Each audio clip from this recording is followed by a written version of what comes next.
कभी कभी फिल्में सिर्फ एंटरटेन नहीं करती बल्कि दिमाग को खुला चैलेंज करती है। साउथ की सस्पेंस थ्रिलर फिल्में भी कुछ ऐसी ही होती हैं। शुरुआत में सब नॉर्मल लगता है, लेकिन जैसे जैसे कहानी आगे बढ़ती है साथ ही बढ़ती जाती है उनके अंदर छिपी मिस्ट्री भी। और जब फिल्म का क्लाइमैक्स आता है तो ऐसा लगता है जैसे किसी ने अचानक पूरी कहानी पलट दी हो। अभी हाल ही में कुछ साउथ इंडियन फिल्में आई हैं जो थ्रिल, इमोशन और सस्पेंस सब कुछ एक साथ लेकर आई हैं। ना ओवर एक्टिंग, ना बोरिंग सीन, बस लगातार ऐसी कहानी जो आपको एक पल के लिए भी स्क्रीन से हटने नहीं देती। तो बने रहिएगा वीडियो के अंत तक, और लास्ट की मूवी को तो भूल कर भी मिस मत करना, नहीं तो कुछ बेहतरीन मूवी मिस कर दोगे। जब जमीन के नीचे दबी हुई हड्डियां चीखने लगे तो समझ लीजिए कोई रात जिंदा होकर सामने आने वाला है। एक फोरेंसिक स्टूडेंट कीर्ति को अपने कॉलेज के पास दबी हुई हड्डियां मिलती हैं। जैसे ही वो उनकी जांच शुरू करती है अजीब घटनाएं होने लगती हैं। एक पुरानी गुमशुदगी की गुत्थी, एक अनदेखा रहस्य और उस पर छाया एक डरावना साया, ये सब मिलकर कहानी को एक साइकोलॉजिकल हॉरर और इन्वेस्टिगेटिव थ्रिलर की दिशा में ले जाते हैं। कीर्ति की हर कदम के साथ माहौल और डरावना हो जाता है। जब सच्चाई सामने आती है तो ये समझ आता है कि ये सिर्फ एक केस नहीं बल्कि कई सालों से दबी हुई इंसाफ की पुकार है। लेकिन कहानी की धीमी रफ्तार और कुछ दोहराव इसकी ताकत को थोड़ा कम कर देती है। फिर भी भावना की सधी हुई परफॉर्मेंस और बैकग्राउंड स्कोर थ्रिल को जिंदा रखते हैं। क्या ये महज एक फोरेंसिक केस है या इसके पीछे कोई आत्मा सच में सच्चाई बाहर लाना चाहती है? अगर आप साइकोलॉजिकल हॉरर और क्राइम इन्वेस्टिगेशन की फिल्में पसंद करते हैं तो ये फिल्म जिसका नाम है हंट आपको एक बार जरूर देखनी चाहिए।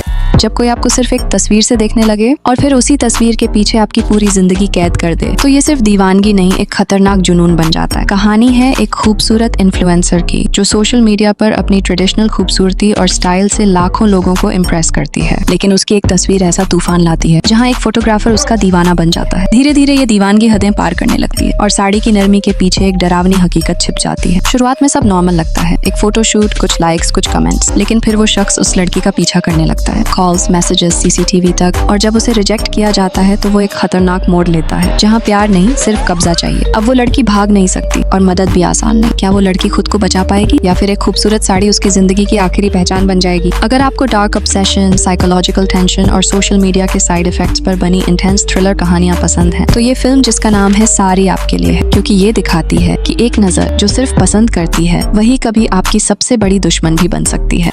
अगर कोई अनजान शख्स आपको बार बार फोन करके कहे कि एक खून होने वाला है और हर बार वो बात सच निकले तो क्या आप उसे भगवान मानेंगे या कातिल? एक मिस्ट्री कॉलर पुलिस को लगातार वारदातों की जानकारी पहले से देता है, जैसे कोई आने वाले हाथ से देख सकता हो। इस कॉलर की तलाश में उतरता है एसआई आदित्य, जो एक एक करके सुराग जोड़ने की कोशिश करता है। लेकिन जैसे जैसे केस गहराता है ये पता चलता है कि खेल सिर्फ क्राइम का नहीं, सिस्टम की जड़ तक फैला है। कॉल्स हर बार एक नए मर्डर या हादसे की चेतावनी देती हैं और हर बार पुलिस एक कदम पीछे रह जाती है, जैसे कोई छाया बनकर सब कुछ कंट्रोल कर रहा हो। आदित्य के लिए ये केस अब सिर्फ एक ड्यूटी नहीं रहा, ये उसकी समझ, उसकी ईमानदारी और उसके सब्र की आखिरी परीक्षा बन जाता है। और जब फिल्म के आखिर में असली चेहरा सामने आता है तो आपको अंदाजा होता है कि सच्चाई जितनी दिखती है उससे कहीं ज्यादा गहरी होती है। अगर आपको सस्पेंस थ्रिलर्स पसंद हैं, जहां हर कॉल एक नई गुत्थी लेकर आए और आपको खुद अंदाजा लगाना पड़े कि हीरो कौन है और विलन कौन, तो ये फिल्म जिसका नाम है थियर कदारिशी एक बार जरूर देखनी चाहिए।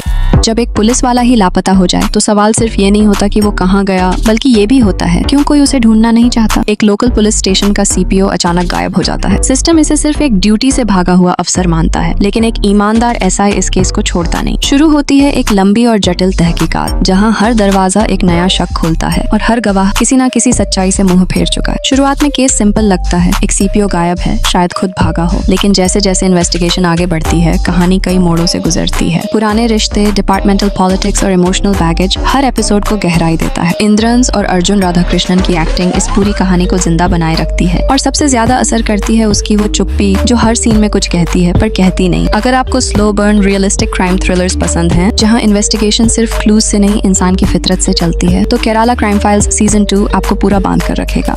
एक रात एक महिला अपने घर में अकेली होती है और खुदकुशी करने का फैसला ले चुकी होती है, लेकिन तभी एक चोर घर में घुस आता है। एक तरफ मौत को गले लगाने का इरादा और दूसरी तरफ एक अनजाने इंसान की मौजूदगी जो सब कुछ बदल देता है। पूरा किस्सा एक ही रात एक ही लोकेशन में सेट है, लेकिन हर पल में एक नई गहराई छुपी है। शुरुआत में कहानी एक सस्पेंस के साथ खुलती है कि ये चोर इस महिला के साथ क्या करेगा, लेकिन जैसे जैसे दोनों की बातचीत होती है उनका दर्द सामने आता है। क्या उस रात सब कुछ खत्म हो जाना था या वो रात नई शुरुआत बन गई? मूवी काफी अच्छी है जिसे आपको एक बार तो जरूर देखना चाहिए, जिसका नाम है नीति और IMDb रेटिंग है 7.5 की। ये कहानी है एक ईमानदार लेकिन दबे कुचले पुलिस कांस्टेबल की, जो प्रमोशन के लिए बार बार फेल हो रहा है। जिंदगी के तमाम झंझावातों के बीच वो एक आखिरी चाल चलता है, चीटिंग। लेकिन यही छोटी सी गलती उसकी जिंदगी को बड़ा मोड़ दे देती है। अब वो अपने फैसलों और नतीजों से भाग नहीं सकता। फिल्म एक सिंपल कॉमिक सेटअप से शुरू होती है, जहाँ छोटी छोटी मुश्किलें धीरे धीरे बड़े सवालों में बदल जाती हैं। और जैसे जैसे प्रमोशन की दौड़ में उसका आत्मसम्मान दांव पर लगता है, वैसे वैसे कहानी गहराई लेने लगती है। पर जरूरी संतुलन कहीं कहीं छूटता भी है। क्या एक पुलिस वाले का छोटा सा धोखा उसकी पूरी ईमानदारी पर भारी पड़ जाएगा? मूवी आपको एक बार जरूर देखनी चाहिए, जिसका नाम है थंडू और अवेलेबल है नेटफ्लिक्स पर।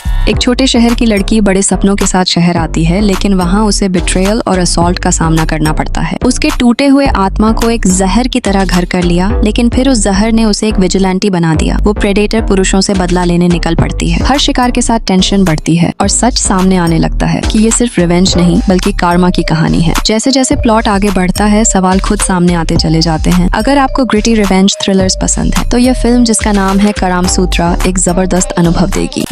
एक सीधा साधा मेडिकल स्टूडेंट कौशिक, जो अपने डर और दबाव के बीच जी रहा होता है, धीरे धीरे उसकी जिंदगी में एक रहस्यमयी आवाज प्रवेश करती है, जो खुद को घटिका चलम कहती है। वो आवाज उसे कंट्रोल करने लगती है और उसकी सोच, उसकी हरकतें, सब कुछ बदलने लगता है। ये कहानी है उस मानसिक संघर्ष की, जहाँ इंसान खुद नहीं समझ पाता कि वो सही कर रहा है या नहीं। शुरुआत में लगता है कि कौशिक बस थका हुआ या दबा हुआ है, लेकिन फिर जब वो अजीब तरह से बिहेव करने लगता है, गुस्से में आग बबूला हो जाता है, तो सब सोचने लगते हैं क्या इसे किसी आत्मा ने घेर लिया है। फिल्म धीरे धीरे एक साइकोलॉजिकल हॉरर की शक्ल लेती है, जहाँ डर चीखों से नहीं बल्कि मन के सन्नाटे से पैदा होता है। अगर आप उन फिल्मों के शौकीन हैं जो दिमाग से खेलती हैं, जहाँ डर खून या भूत से नहीं बल्कि इंसानी सोच की जटिलता से आता है, तो ये फिल्म, जिसका नाम है घटिका चलम, आपको जरूर देखनी चाहिए। जब इंसाफ नहीं मिलता तो एक माँ सिर्फ माँ नहीं रहती, वो एक आंदोलन बन जाती है और उस आंदोलन को रोक पाना किसी के बस में नहीं होता। एक माँ की बेटी को समाजवादी सत्ताधारी परिवार के दबाव में न्याय नहीं मिल रहा। ठीक 2 साल बाद न्याय की गुहार लगाते हुए वह खुद बंदूक लेकर कोर्ट रूम में पहुंचती है और यही कहानी की शुरुआत है। अब एक युवा वकील केस संभालता है और कोर्ट में सिर्फ जीत नहीं मांगता, सच्चाई का सामना करता है। फिल्म की शुरुआत धीमी होती है लेकिन भावनाओं से भरी हुई। जैसे जैसे केस आगे बढ़ता है, हर गवाह, हर सबूत और हर दलील एक नया सवाल खड़ा करती है। कहीं न्याय व्यवस्था पर भरोसा डगमगाता है तो कहीं सिस्टम की दीवारें हिलती दिखती हैं। और फिर आता है वो मोड़ जहां सच सामने होता है, लेकिन उसे साबित करना ही सबसे बड़ा युद्ध बन जाता है। क्या इस कोर्टरूम ड्रामा का अंत वाकई इंसाफ से होगा या फिर सत्ता फिर एक बार जीत जाएगी? अगर आपको मजबूत डायलॉग्स, धारदार कोर्टरूम सीन और इंसाफ के लिए जूझती कहानियां पसंद हैं, तो युद्धकांदा चैप्टर 2 को मिस मत करिएगा। ये सिर्फ एक केस नहीं, हर उस माँ की आवाज है जो अब चुप नहीं रहना चाहती। कभी कभी इंसान को अपने विश्वास को साबित करने के लिए अपनी आंखें भी कुर्बान करनी पड़ती हैं। ये कहानी है एक निडर शिकारी की, जो भगवानों में विश्वास नहीं करता, लेकिन जब किस्मत उसे एक ऐसे मोड़ पर लाकर खड़ा करती है जहां उसे सिर्फ भक्ति का सहारा होता है, वो खुद को बदलता है, अपने अहंकार को त्यागता है और एक भक्त बन जाता है। इस सफर में उसे मिलते हैं देवता, युद्ध और सबसे बड़ी परीक्षा, अपनी भक्ति को साबित करने की। फिल्म की शुरुआत आपको एक आदिवासी योद्धा की दुनिया में ले जाती है। खूबसूरत लोकेशंस, शानदार सेट और पारंपरिक पृष्ठभूमि। लेकिन जैसे जैसे कहानी आगे बढ़ती है, उसका सफर एक धार्मिक युद्ध बन जाता है, जहां आस्था की हर परत को परखा जाता है। दूसरे हाफ में जब बड़े चेहरे स्क्रीन पर आते हैं, जैसे प्रभास और अक्षय कुमार, तो फिल्म का स्केल और इमोशन दोनों कई गुना बढ़ जाते हैं। क्लाइमैक्स में जो बलिदान दिखाया गया है वो सीधा दिल में उतरता है। अगर आपको मिथोलॉजिकल कहानियां पसंद हैं, जिनमें भक्ति, बलिदान और भव्यता तीनों हों, तो कानापा को बिल्कुल मिस मत कीजिए।